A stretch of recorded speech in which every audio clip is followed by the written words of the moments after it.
Muy bien, vamos a iniciar la clase de hoy. El objetivo de la clase es pues, enunciar la primera ley de la termodinámica y sus aplicaciones, que son los procesos termodinámicos, que ya anteriormente los hemos discutido: proceso isotérmico, proceso isobárico, proceso isocórico, y al final del capítulo pues vamos a hablar sobre el proceso adiabático. Bien, entonces, antes de que nosotros hagamos o enunciemos la primera ley de la termodinámica, vamos a recordar las convenciones de signos que tenemos tanto para el calor como para el trabajo. Esto porque son las cantidades que están involucradas en la primera ley de la termodinámica y tenemos que tener muy claro cuáles son los signos que vamos a utilizar para.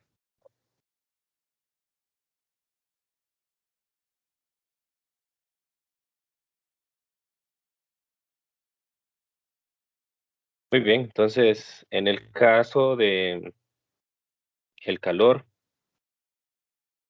el calor va a ser positivo cuando el calor entra al sistema,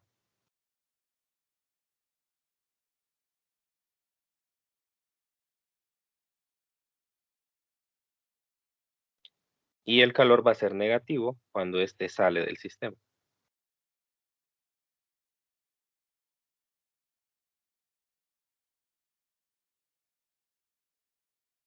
Esto lo vimos en detalle en los capítulos anteriores, cuando hablamos de calorimetría, cuando hablamos de cambios de fase y todo lo que tenía que ver con los gases ideales. Entonces, en ese caso, esto está más que discutido.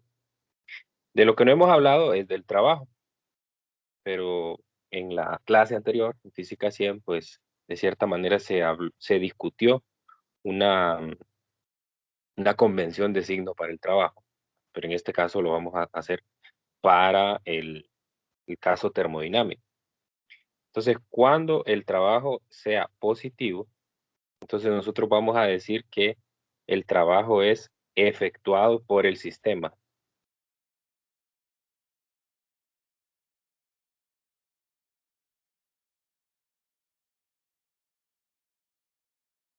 Entonces, en este caso, piense, por ejemplo, en partículas de gas que están en un contenedor, y estas partículas de cierta manera se calientan, y al calentarse, entonces su energía cinética promedio aumenta y como consecuencia la presión aumenta.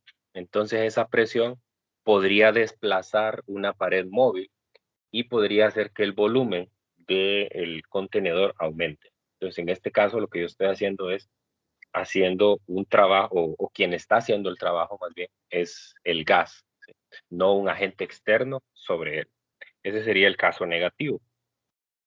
Si nosotros tenemos un trabajo negativo, este es efectuado sobre el sistema.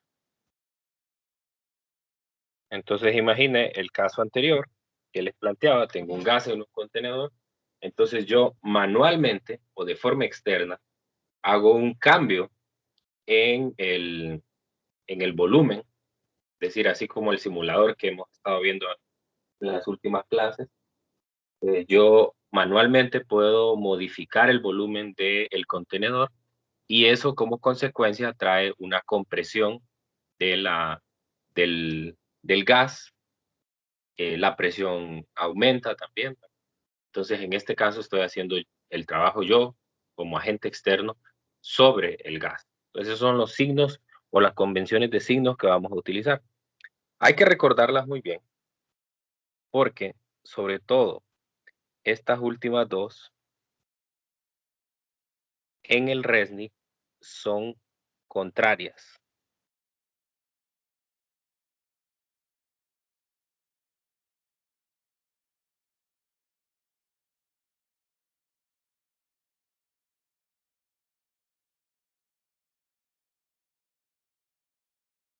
O sea que para el RESNIC, un trabajo efectuado por el sistema es negativo y un trabajo efectuado sobre el sistema es positivo. Hay que tener cuidado con eso porque eso va a tener una consecuencia directa sobre la primera ley de la termodinámica. Se va a escribir con una diferencia de un signo entre una convención y otra. Es una cuestión no de gustos, sino que pues uno la adopta dependiendo de cualquiera trabajar. En el caso nuestro, ya que estamos usando el Sir Semansky como el libro de texto, entonces vamos a adoptar la convención de este libro. Ok, entonces, una vez tengo la convención de signos, pues del calor he hablado mucho. Ya sabemos cómo se determina el calor, ya conocemos las ecuaciones cuando el proceso es isocórico, eso lo vimos el día de ayer, pero del trabajo pues no hemos hablado tanto. Entonces, el trabajo que a nosotros nos interesa en la clase y con el que vamos a desarrollar toda la teoría posterior es el trabajo asociado a cambiar el volumen de un gas.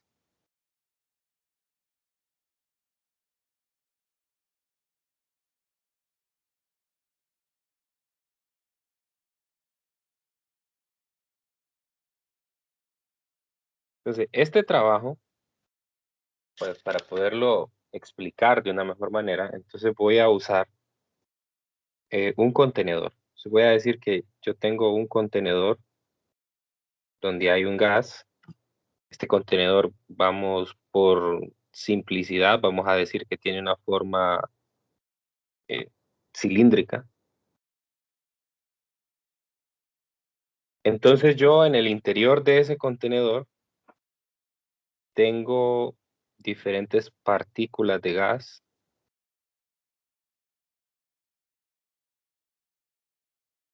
cada una moviéndose, pues obviamente en una dirección aleatoria. ¿Ok? Y yo voy a tener un pistón adentro, o sea, voy a tener una pared móvil, este está en el interior, de manera que yo puedo mover esta pared hacia adelante o hacia atrás, ejerciendo una determinada fuerza sobre ella. Nosotros sabemos que esa fuerza está asociada con la presión, que esa fuerza va a ser igual a la presión multiplicada por el área, donde el área, pues es el área de sección transversal que nosotros tenemos ahí. Recuerde que la presión es igual a la fuerza por unidad de área, entonces al despejar para la fuerza, pues entonces me queda presión por área.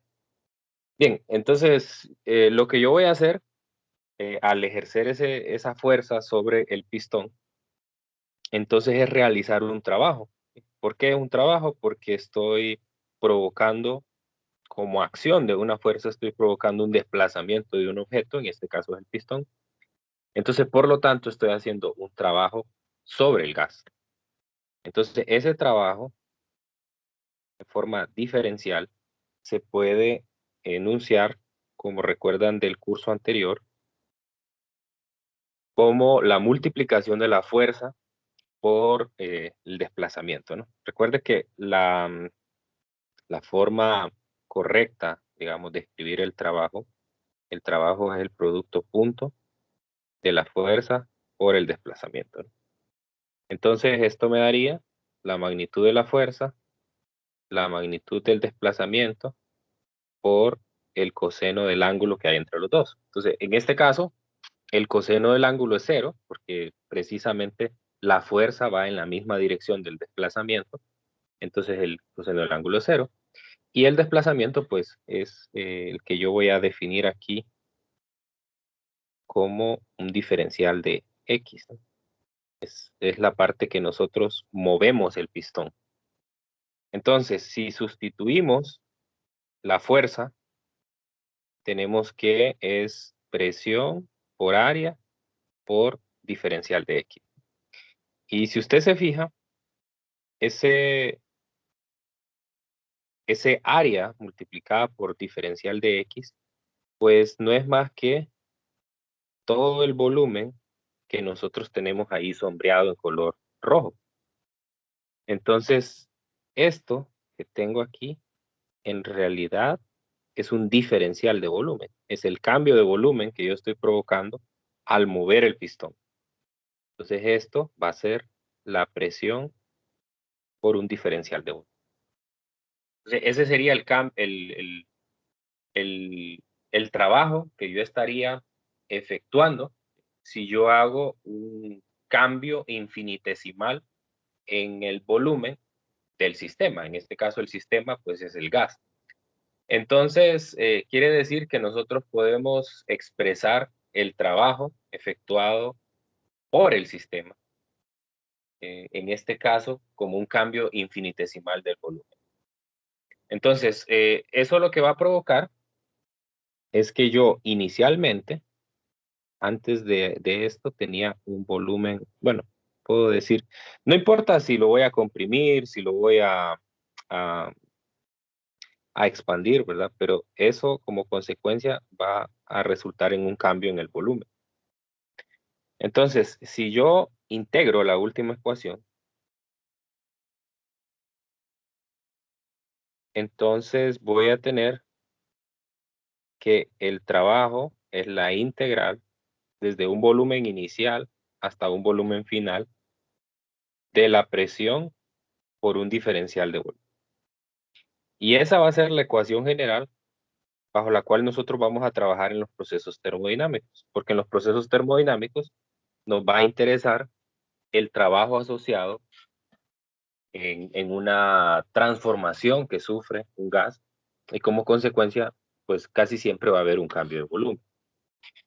Entonces, esa integral no la vamos a resolver siempre. Es decir, hoy y el lunes vamos a estar trabajando con esta ecuación, pero en la mayoría de los casos nosotros vamos a deducir cuál es el volumen para un determinado proceso termodinámico y como consecuencia entonces ya voy a tener una fórmula, así que ya la puedo usar, no tengo que estar haciendo esa integral en los ejercicios o en el examen. La única forma en la cual, digamos, nosotros podemos hacer una integral es que sea un proceso termodinámico diferente a los cuatro conocidos. O sea, que no sea un isotérmico, que no sea un isobárico, un adiabático o un isocórico. Entonces ahí sí tocará hacer la deducción de la ecuación, ¿no? Entonces, en este caso no, porque nosotros ya vamos a trabajar con los cuatro procesos, vamos a irlo haciendo gradualmente, y solo cuando nos topemos en un ejercicio con un proceso termodinámico nuevo, entonces tengo que partir de la definición integral para encontrar la ecuación de su trabajo. Entonces, vamos a ir viendo que en realidad, si yo hago una representación gráfica de lo que está pasando en un diagrama PV, diagrama presión-volumen. Entonces, en general, yo voy a tener una curva que me va a representar la transformación que sufrió el gas. Esa curva, pues va a estar determinado por un estado 1, un estado inicial, donde voy a tener variables termodinámicas definidas, un volumen 1, una presión 2, y voy a llevar el gas hasta un estado 2. Ese estado 2 o ese estado final también va a estar caracterizado por una presión y un volumen. Entonces, en este caso estoy hablando pues, lo estoy representando como una expansión. No quiero decir que siempre van a haber expansiones, más bien estoy diciendo que pueden haber expansiones, pueden haber compresiones, es decir, el volumen puede aumentar o puede disminuir. Entonces, puedo hacer el mismo diagrama, ¿verdad? Entonces, esta solamente cambiaría la dirección de la flecha. Para que no quede la duda, voy a copiar el mismo diagrama, voy a pegar por aquí. Entonces, El primero representaría una expansión del gas y en el segundo voy a representar una compresión del gas.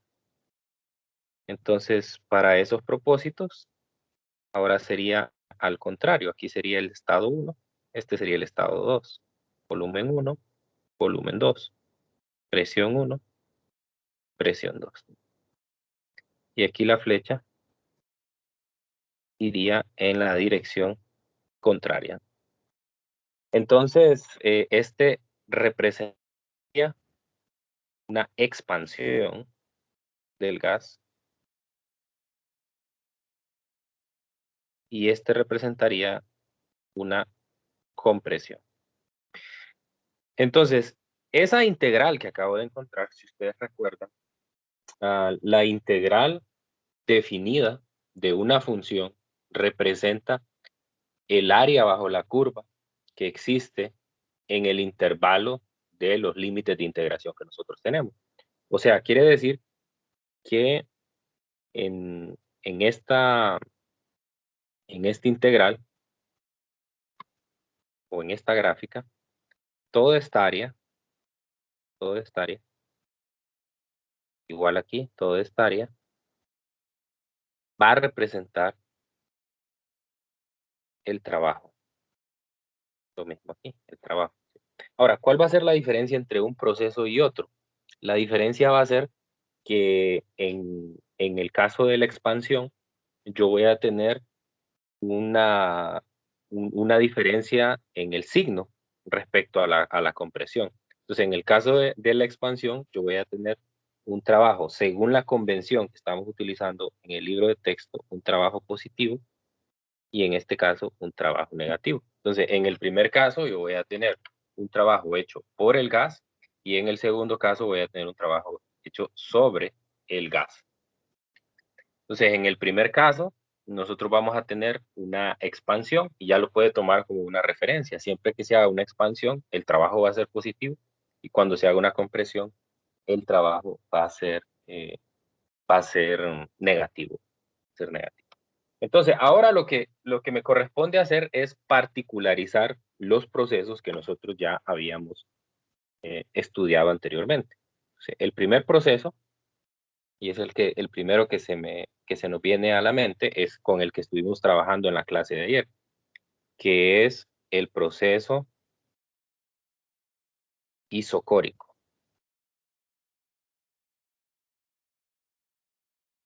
Entonces, del proceso isocórico, ¿qué puedo decir? Ya puedo hacer una representación en un diagrama PV de cómo se da un proceso isocórico. Presión, volumen. Entonces, el día de ayer dijimos que existían las curvas isotermas, ¿no? Las curvas que representaban temperaturas iguales, ¿no? Entonces, cuando tengo yo un proceso isocórico, lo que hago es mantener constante el volumen y aumentar o disminuir la presión. Entonces, en este caso voy a representar un aumento en la presión mediante este proceso. ¿Sí? Si se fijan, entonces aquí yo tengo un volumen constante. Sin embargo, tengo una presión en aumento. Tengo una presión 1, y tengo una presión 1, y aquí tengo una presión 2. Mientras el volumen es una constante. Pero si se fijan, estoy haciendo un cambio en la temperatura. Esta sería la temperatura inicial y esta sería la temperatura final. Podría tener el caso contrario también, ¿verdad? Podría tener el caso en el cual yo, yo disminuyo la presión, entonces la flecha iría hacia abajo, pues la presión 1 sería la de arriba, la presión 2 sería la otra, ¿no? Y las temperaturas serían al contrario, la temperatura inicial sería la de arriba y la final sería la de abajo. Entonces, eh, ¿qué encontramos el día de ayer? Pues el día de ayer encontramos que para este proceso, el calor asociado se puede determinar como N por C mayúscula sub B por el delta T. Donde, vamos a cerrar esta ecuación porque es una ecuación que nos va a interesar para en función de los cálculos de la primera ley de la termodinámica, donde nosotros sabemos que el CB es la capacidad calorífica molar a volumen constante, que para un gas monoatómico, entonces yo sé que CB para monoatómico es 3 medios de R y que CB para diatómico es 5 medios de R. Entonces ahora lo que me hace falta es determinar cuando se da un proceso isocórico, qué pasa con el trabajo.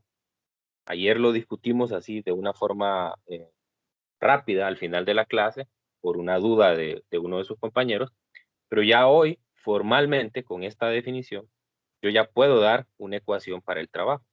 Entonces el trabajo de un proceso isocórico, la definición es la integral desde V1 hasta V2, presión por diferencial de volumen. Pero en el proceso isocórico, el volumen no cambia. Entonces, como no cambia el volumen, el diferencial de volumen es cero y entonces, por lo tanto, la integral es cero. Entonces, para el proceso isocórico, el trabajo es igual a cero. El trabajo asociado a cambiar el volumen, ¿verdad? Que es solamente con el que vamos a trabajar en la clase. ¿Ok? Entonces, ahí tengo ya caracterizado al proceso isocórico. Tengo un diagrama PV de cómo se ve, cómo se representa.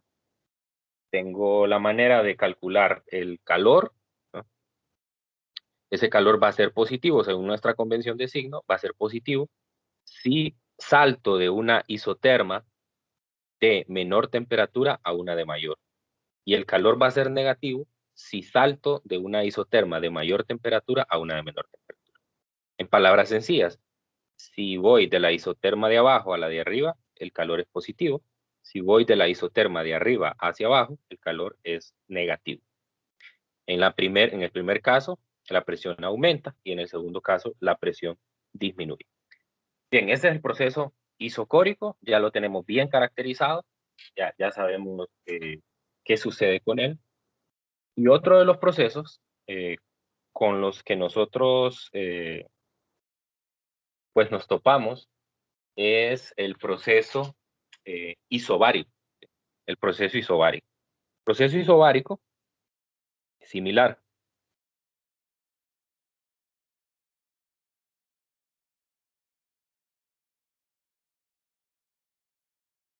Siempre voy a tener un cambio en la temperatura. Lo voy a representar en una gráfica PV también. Siempre voy a tener un cambio en la temperatura. O sea, es decir, voy a saltar de una isoterma a otra. Pero en este caso voy a mantener constante la presión. Entonces quiere decir que la transformación se da de la siguiente manera. Aquí este va a ser mi estado 1 y este va a ser mi estado 2. Voy a ir en una línea recta horizontal, manteniendo constante la presión.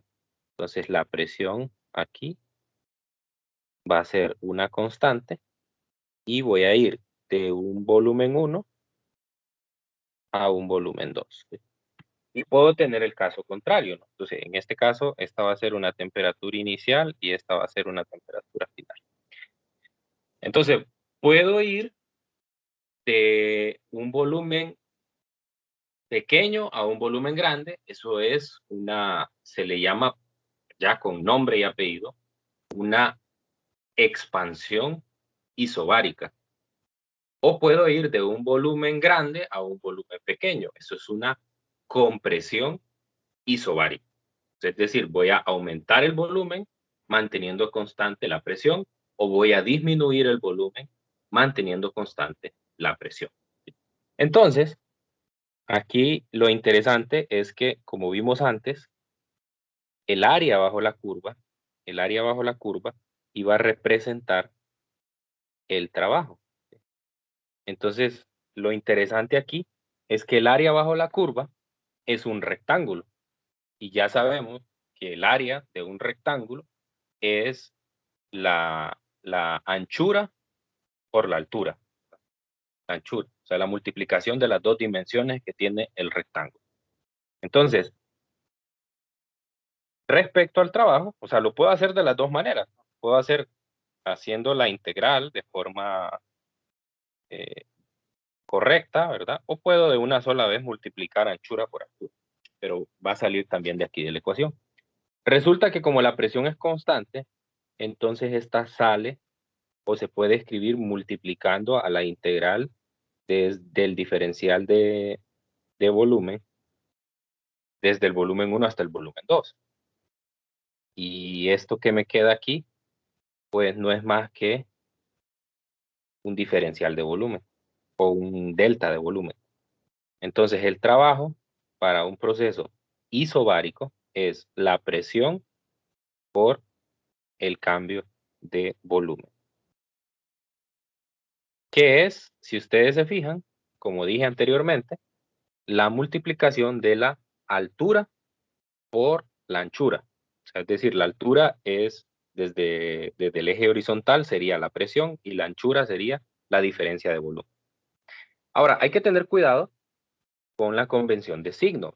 Hay que recordar que si, ya lo dije aquí anteriormente, que si yo tenía una expansión, entonces el signo iba a ser positivo, y que si tenía una compresión, el signo iba a ser negativo.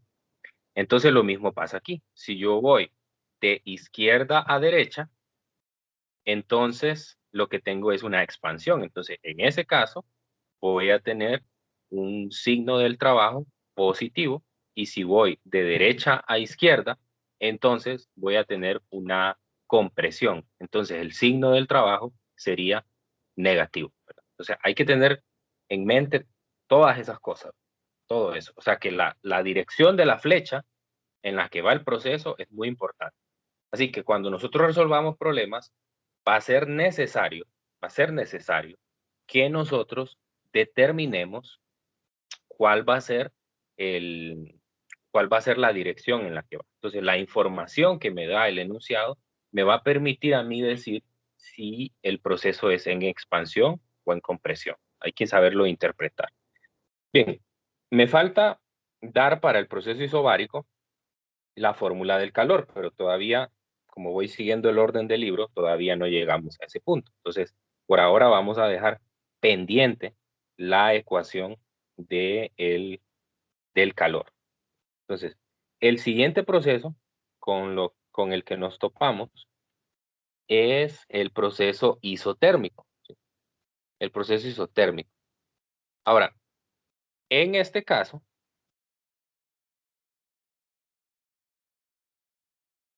recuerde que en el proceso isotérmico se mantiene constante la temperatura. Como la temperatura se mantiene constante, entonces yo puedo representarlo en un gráfico PV también. ¿Y cuál va a ser la diferencia respecto a los anteriores? Que solo voy a dibujar una curva isoterma. ¿Por qué? Porque no hay un cambio de temperatura. Entonces eso quiere decir que el proceso se da sobre una isoterma. Digamos, encima de la isoterma represento el proceso. Voy a ir del estado 1 al estado 2. El estado 1 es representado por la presión 1, volumen 1, y el estado 2 por una presión 2, volumen 2. Entonces, en esta gráfica, así como en el caso isobárico, estoy representando nada más la expansión isotérmica, pero puedo tener al contrario también la compresión isotérmica, o sea, puedo ir de derecha a izquierda siguiendo la misma secuencia. ¿Cuál es la única diferencia respecto a los anteriores? Si usted se fija en esas curvas grises que son las isotermas, en el caso del proceso isocórico, hay un salto de una isoterma a otra. También en el proceso isobárico hay un salto de una isoterma a otra. mientras que en el proceso isotérmico me estoy moviendo sobre la misma isotérmica. Por lo tanto, la temperatura es constante. Entonces, de nuevo, ¿cómo encuentro el trabajo? El trabajo es igual al área bajo la curva que hay aquí. Entonces, aquí no es tan sencillo como el anterior, ¿verdad? O sea, de hecho, en los anteriores no era ni necesario realizar la integración, porque directamente del gráfico PV usted podía identificar cuál era el trabajo. En este caso, obviamente se nota que como es una línea recta vertical, el área bajo la curva es 0. Y en el otro, evidentemente se ve que el área bajo la curva es un rectángulo, entonces altura por anchura. Mientras que aquí no, porque si se fija es el área bajo una curva, en este caso ya sí es una curva. Y entonces, pues no es tan sencillo, no es que es un triángulo arriba y abajo un rectángulo y solo los puedo sumar, ¿verdad? No es así. Entonces, en este caso tengo que hacer todo el proceso de integración. Recordamos que el trabajo es la integral desde B1 hasta B2 de la presión por el diferencial de volumen. Como nosotros estamos trabajando con un gas ideal, entonces para el gas ideal nosotros sabemos que la presión es nRT dividido entre el volumen. Eso viene de la ecuación de estado de los gases ideales. Entonces yo puedo sustituir y decir la integral desde volumen 1 hasta volumen 2 de nRT entre el volumen por el diferencial de volumen. Si yo hago esta integral, esto me da nRT por el logaritmo natural de volumen 2 entre volumen 1. Voy a poner aquí de forma ya resumida, nRT es constante por el logaritmo natural de volumen 2 entre volumen 1. Entonces ahí ya tengo la ecuación que me permite a mí en el proceso isotérmico determinar el trabajo. Entonces, si el proceso es en expansión, entonces significará que el volumen 2 es mayor que el volumen 1.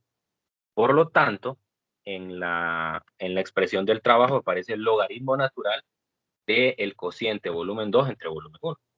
Como el volumen 2 es mayor que el volumen 1, entonces la fracción que está dentro del logaritmo natural es mayor que 1. Y recuerden que si si estoy sacando el logaritmo natural de un número mayor que 1, eso será un número positivo. Por lo tanto, al multiplicarlo por nRT, que va a ser siempre positivo, N es el número de moles, R también es la constante de los gases, también es positiva, y T es la temperatura. Y acuérdese que siempre en la ecuación de estado de los gases ideales, la temperatura la representamos en unidades absolutas. Y ahí es donde quiero hacer hincapié, porque muchos cometen ese error. Me lo han mostrado cuando me mandan evidencia de la resolución de la tarea. Me han mostrado que a veces se les olvida, se les escapa pasar la temperatura de grados Celsius a Kelvin, ¿no? Pero ¿cuál es el problema? ¿Por qué no se utiliza esa escala en estas ecuaciones? Porque resulta que en esas escalas yo puedo tener números negativos de temperatura. Imagine que la temperatura, por ejemplo, de un gas, por ejemplo, podría ser, no sé, me la estoy inventando, ¿verdad? Podría ser menos 5 grados. Y usted le coloca menos 5 ahí. Y entonces después, al multiplicarlo por el logaritmo natural, entonces todo al final el trabajo le queda negativo. Entonces, según la convención de signo, usted estaría encontrando el trabajo asociado a una compresión, no a una expansión. Entonces ahí entienda la necesidad de que esa cantidad sea positiva. Por eso se definió la escala Kelvin. La escala Kelvin es una escala en la cual no hay temperaturas negativas, porque la referencia es el valor más bajo posible, que es el cero absoluto. Entonces todas las temperaturas van a estar por encima del cero. Entonces todas van a ser positivas. Entonces, retomando, si es una expansión, el volumen 2 es mayor que el volumen 1, la fracción es mayor que 1, el logaritmo natural es positivo, y al multiplicarlo con nRT, eso me va a dar positivo, tal cual dice la convención de signo. Si hago una compresión, entonces en la compresión el volumen 2 es menor que el volumen 1. Entonces quiere decir que voy a tener una fracción menor a 1. Y en una fracción menor a 1, el logaritmo natural se vuelve negativo. Y al multiplicarlo por nRT, que es positivo, entonces me queda negativo, tal cual dice la convención de signo. Ok, entonces me detengo aquí para preguntarles si tienen alguna duda en este momento.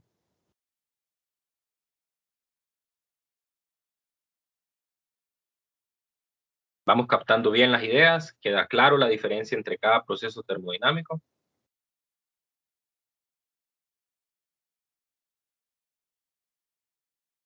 ¿Están ahí? ¿Están despiertos? Sí, ¿Están despiertos o están como el meme del perrito que les mandé? Que escuchan voces al fondo mientras están durmiendo. Ok, Aquí está. vamos a ver. A ver, muy bien. A ver, ¿qué es lo que sigue ahora? Ahora que ya conozco, bueno, me queda pendiente un proceso aquí. Me queda pendiente un proceso. Recuerde que dijimos que eran 4. Isocórico, isobárico, isotérmico y el cuarto es el adiabático. Pero les dije, ese lo vamos a discutir hasta el final, porque para discutir ese necesito conocer todo lo demás, todo lo demás. ¿Sí? A ver, entonces, lo que sigue ahora es, como ya tengo el trabajo, ya conozco por lo menos para el isocórico cómo determinar el calor, entonces me voy a concentrar en el isocórico, que fue lo que hicimos el día de ayer. Dijimos, bueno, si yo agrego calor de forma isocórica, o sea, manteniendo constante el volumen, entonces el calor que yo agrego se consume completamente en energía cinética de traslación para el gas. ¿Y eso por qué? Porque el trabajo es cero. O sea, es decir, aquí hay dos fuentes, ¿verdad? Una es, si yo agrego calor, una parte me la consumen las partículas, o sea, me lo agarran como forma de energía cinética de traslación y otra parte la usan para efectuar trabajo. Pero en el caso isocórico eso no existe. Entonces, quiere decir que ese calor tiene que estar asociado con un cambio en la energía que poseen de forma interna las partículas. Entonces, ¿cómo calculo cuánto cambia esa energía interna que tenían las partículas? Entonces, ahí meto un nuevo concepto, que es la energía interna. La energía interna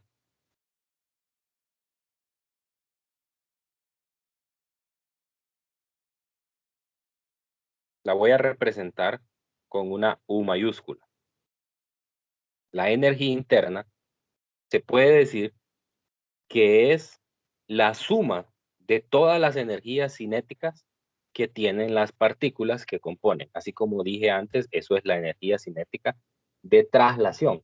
Pero recordemos que en el caso diatómico no solo hay traslación, también hay rotación, ¿no? Entonces quiere decir que es la energía interna, es la energía cinética, ya sea de traslación o de rotación, para las partículas constituyentes, ¿no?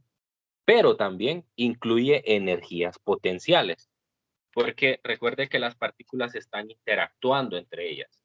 Hay un enlace, por ejemplo, sobre todo en las partículas que son diatómicas, se logra ver más, hay un enlace que las mantiene unidas.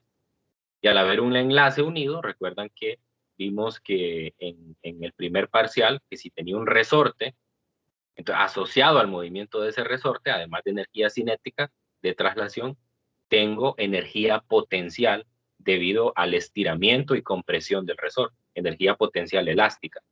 Entonces, lo que la química nos dice es, los enlaces no son rígidos, son flexibles. Yo puedo aumentar o disminuir la distancia promedio a la cual se encuentra. Entonces, también hay una energía ahí de interacción. Entonces, así puedo definir normalmente a la energía interna. como la suma de las energías cinéticas y potenciales de las partículas constituyentes. Ahora, yo no soy capaz de medir en la práctica, no soy capaz de medir el estado inicial y el estado final de la energía interna, sino que a nosotros nos interesa el cambio de esta cantidad. O sea, nos interesa saber cuánto es el delta de U, la U final menos U inicial. Entonces, yo cuando haga una transformación sobre un gas, por cualquiera de estos procesos termodinámicos, entonces digo yo le agrego una cantidad de calor al gas, entonces como consecuencia hay un cambio en la energía interna de este. Entonces, al haber un cambio en la energía interna, va a tener una energía interna inicial y final. Yo no sé cuál es la inicial, ni sé cuánto es la final. Pero por diferencia de energías, usando la conservación de energía, porque la energía que entra tiene que ser igual a la energía que se utiliza para otras cosas. Hay un principio de conservación de energía ahí. Entonces, utilizando el principio de conservación de energía, yo puedo saber para dónde, o sea, ya sé para dónde se fue la energía, pero puedo saber cuánto cambió la energía interna de la partícula. Ya tenía una energía interna y después va a tener otra energía interna. Entonces, como consecuencia de la energía que entró, esa tiene que ser la misma energía que ganó, en el caso isocúrico. Entonces, para eso, como les digo, uso la primera ley de la termodinámica. La primera ley de la termodinámica me dice el cambio en esa energía interna, el cambio en esa energía interna se debe a dos cosas. Se debe al calor y se debe al al trabajo negativo. Es decir, si no hay, piense en esta ecuación, la voy a encerrar, una ecuación importante. Esta es la primera ley de la termodinámica. Entonces, esta ecuación nos dice, si no hay transferencia de calor, o sea, si Q es igual a cero, si Q es igual a cero, entonces la energía interna es el negativo del trabajo. O sea, quiere decir, la energía interna tiene que cambiar como consecuencia de que un agente externo realice un trabajo sobre el gas. Porque mire, si usted tapa y hace cero el calor, entonces le queda cambio de energía interna, es el negativo del trabajo. Entonces, si yo no agrego ni quito calor al sistema, si lo mantengo cerrado, sin interacción de energía, o de calor más bien, entonces, ¿de dónde puede provenir un cambio en el sistema? En que yo aumente o disminuya el volumen del contenedor. Eso implica hacer un trabajo sobre el sistema. Entonces, por eso aparece ese menos W ahí. Caso contrario, si W es cero, ¿cómo ocurre en el proceso isocórico? En el proceso isocórico, el trabajo es cero. Si el trabajo es cero, entonces lo que me dice esta ecuación es que el cambio en energía interna proviene directamente del calor que yo estoy agregando o quitando, que es lo que mencioné anteriormente, que el calor, en este caso, provoca un aumento o una disminución en la energía interna que tienen las partículas. Entonces, esa es la consecuencia de la primera ley de la termodinámica. Entonces, ahora voy a repasar qué pasa en los procesos, sobre todo, por ejemplo, en el isocórico, ¿no? En el proceso isocórico,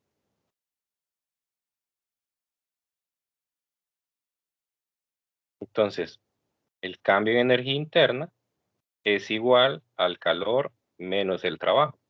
Pero en el proceso isocórico, esto es cero. Entonces, quiere decir que para el proceso isocórico, el cambio en energía interna es igual al trabajo.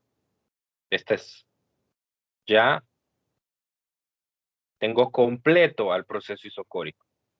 Ya sé cómo determinar el calor NCP delta T. Ya sé que le pasa al trabajo, es 0, y ya sé cuánto es el cambio en energía interna. Ya sé que es igual al calor. O sea, como consecuencia, bueno, de hecho, puedo extender un, puedo extender un poco más esta ecuación. Ahí, puedo mover. Bueno, voy a eliminar. Voy a extender un poco más esta ecuación, ¿verdad? Y como ya sé cuánto vale el calor, entonces esto es igual a NCP, no, NCB delta T. Entonces, en un problema, yo puedo calcular, en un problema donde tengo un proceso isocórico, yo puedo determinar entonces cuánto cambia la energía interna. Voy con el segundo, este era el primer proceso, ahora voy a ver el segundo. El segundo era el proceso isobárico. En el proceso isobárico, aquí ocurre que ninguna de las cantidades se hace 0. Entonces, automáticamente la ecuación del proceso isobárico es esta, la primera ley de la termodinámica. Entonces, como les digo, tenemos pendiente todavía, aquí voy a hacer el comentario, falta la ecuación para Q isobárico. Ya tengo la del trabajo, ¿verdad? Esta es la multiplicación de la presión por el delta de volumen, ya lo tengo, pero me falta la de Q. Esa la vamos a estar deduciendo el día lunes. El día lunes vamos a estar deduciendo esto. Y finalmente, ya antes de cerrar la clase, el último proceso es el proceso isotérmico. Entonces, en el proceso isotérmico pasa algo muy interesante. ¿Sí? Aquí voy a hacer un comentario, voy a decir, es algo que se discute en una de las secciones del libro. Yo recomiendo que la lean, es la sección 19.6. Y pues 19.6 llega a una conclusión muy simple de ver y me dice, la energía interna de un gas ideal,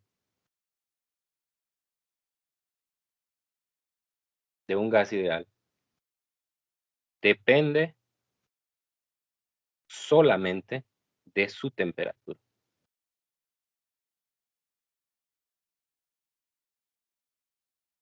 Yo les invito a que lo lean bien, esa sección, ¿verdad? Hay una analogía con una membrana que se rompe en un contenedor, ¿verdad? Pero la conclusión es esa, ¿sí? Dice que solo depende de su temperatura, no depende de la presión, ni depende del volumen. Entonces, ¿qué pasa en el proceso isotérmico? En el proceso isotérmico, la temperatura es constante. Entonces, si T es constante, entonces lo que quiere decir es que el cambio en energía interna es 0, porque solo depende, como les digo, de la temperatura. Entonces, para el proceso isotérmico, eso es 0. Y la consecuencia directa es que como el cambio en energía interna es igual, el cambio en energía interna es igual al calor menos el trabajo, y si este es 0, entonces quiere decir que ya tengo indirectamente cómo determinar el calor en el proceso isotérmico. El calor es igual al trabajo.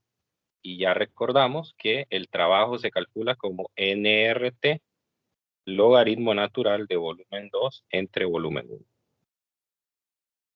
Entonces ya tengo ahí caracterizados a los 3 procesos principales con los que vamos a trabajar. Solo nos queda pendiente deducir la ecuación de calor para el proceso isobárico. Pero, solo para adelantarles, va a tener exactamente la misma forma que la del proceso isocórico. Va a ser NCP delta T, donde Cp va a ser la capacidad calorífica molar del gas ideal a presión constante. Entonces eso es lo que vamos a hacer el lunes. Vamos a deducir, así como lo hicimos para el proceso isocórico, qué valores tomaría las capacidades caloríficas a presión constante para el proceso isobárico. Y vamos a encontrar lo mismo, y es que son constantes para los gases monoatómicos, y para los gases diatómicos hay una para cada uno de ellos. Muy bien, entonces con eso cerramos la clase de hoy. Tenemos caracterizado ya a los 3 procesos, ¿verdad? Y ya pues podemos tener suficiente información para ir resolviendo problemas en los cuales nosotros tenemos involucrados estos procesos. Bueno, no sé si hay alguna pregunta antes de cerrar la clase. El control de lectura es el viernes, ¿verdad? Mañana. Ah, hoy es jueves, es cierto. ¿Hasta dónde viene el control? Todo el capítulo 17 más el capítulo 18 hasta la sección 4. Toda la lección 3. Ya el contenido que estamos discutiendo el día de hoy ya es del capítulo 19. Esto ya va para el siguiente control de lectura. Ok. Listo. ¿Alguien más? ¿Con alguna consulta?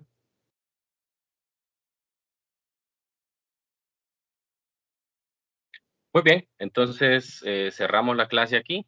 Nos encontramos el lunes, ¿verdad? Ya vamos a seguir hablando sobre los procesos termodinámicos. Vamos a completar ya todo el panorama.